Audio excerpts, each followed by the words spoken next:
वरना शास्त्र में हमारे गूढ़ गूढ़ जो बातें लिखी हुई है बड़े बड़े विज्ञान की, उसे देखिए विदेशी पढ़ रहे हैं और उससे विज्ञान का रिसर्च कर रहे हैं, और वे उस रिसर्च करके और हमें फिर नीचा दिखा रहे और हम उसे स्वीकार रहे।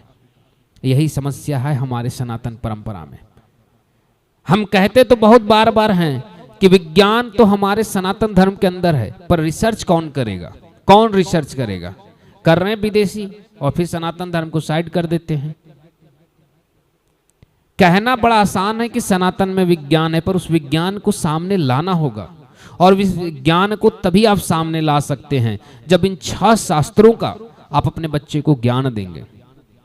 जब बच्चा छोटा हो उसे उसी समय से समझाएं कि बेटा पूजे में तुलसी का दल इसलिए लगता है कि तुलसी नित्य खाने से या नित्य तुलसी जल पीने से आपकी श्वास नली सदैव साफ रहती है, बुद्धि स्वस्थ रहती है, सर्दी खांसी जुकाम होने की संभावना कम होती है, और अगर किसी वायु में बैक्टीरिया फैल जाए तो श्वास की नली से जब वो हमारे हृदय तक जाता है तो तुलसी की क्षमता इतनी है कि उसे वहीं खत्म कर देती है। अब जब ऐसे समझाइएगा तो बच्चा जीवन भर एक तुलसी पत्ता खाएगा। हमारे घर में भी तुलसी पत्ता खाने के लिए हमारी माँ उपदेश देती थी। उसी प्रकार से तांबे का जल अगर आप नित्य पिएंगे तो आपको बहुत सारे हृदय का रोग नहीं होगा। शरीर के ऊपर जितने भी हमारे दाग हो जाते हैं, किसी को दाद खाद खुजली इत्यादि हो, इसका साधारण सा उपचार है कि आप एक हल्दी लें, हल्दी को कूट दें और उसमें गौमूत्र को मिला दें और उसे अपने शरीर में लेप लें, या तो साधारणतः गौमूत्र का सेवन करें। शरीर में होने वाली चर्म के ऊपर यानी त्वचा के ऊपर होने वाली कोई भी रोग खुद ब खुद स्वयं ही घटने लगेगी और एक दिन समाप्त हो जाएगी। यह आयुर्वेदिक रिसर्च है, यह कोई मेरी विद्या या कोई तांत्रिक विद्या नहीं है। मैं जो भी विद्या या जो भी आपको उपदेश दूंगा यह आयुर्वेदिक उपचार दूंगा। ऐसा नहीं कि मैं कोई भविष्य देखने वाला बाबा हूं तो मैं भविष्यवाणी बता रहा हूं या जादू टोना। यह एक आयुर्वेदिक रिसर्च है। बस हमारे बच्चे आयुर्वेद पढ़ नहीं रहे हैं और कुछ लोग पढ़ रहे हैं तो आयुर्वेद को जादू और टोना के नाम पे बता रहे हैं, जिससे हमारी आयुर्वेद उल्टा बदनाम हो रही है।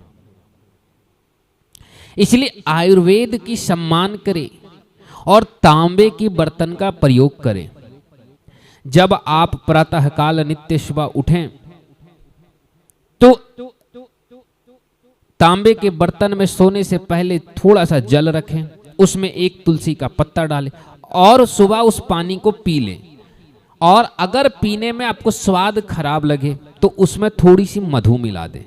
लेकिन तांबे के बर्तन में हर किसी को पानी नहीं भी पीना चाहिए। जैसे गर्भवती महिला, शिशु को स्तनपान कराने वाली महिला, जो महिला अपने बच्चे को स्तनपान कराती हो, और ऐसा बच्चा जो उम्र में बहुत छोटा हो, बहुत ही छोटी उम्र के शिशुओं को कभी भी तांबे की बर्तन की पानी नहीं देनी चाहिए, क्योंकि इसमें इतनी पावरफुल, इतनी शक्तिशाली इस जल की शक्ति होती है कि वह बच्चे और गर्भवती महिला नहीं पचा सकती, जिससे बच्चे की पाचन शक्ति पर हानि पहुंचाता है। तीखा हम खा सकते हैं, लेकिन 2 महीने के बच्चे को अगर तीखा दे दें तो बच्चे को हानि करेगा। तीखा हम नमक खा सकते, गर्भवती महिला अधिक तीखा खा ले तो उसके बच्चे पर प्रभाव पड़ती है। क्योंकि बच्चा जो होता है वह उसकी शरीर बहुत ही नाजुक होती है। इसलिए इस बात को भी ध्यान में रखना चाहिए कि जो महिलाएं पूजा पाठ में तांबे का बर्तन का प्रयोग करती है, उस गर्भवती समय में उस तांबे का बर्तन का पानी बिना डॉक्टर के सलाह का ना सेवन करें।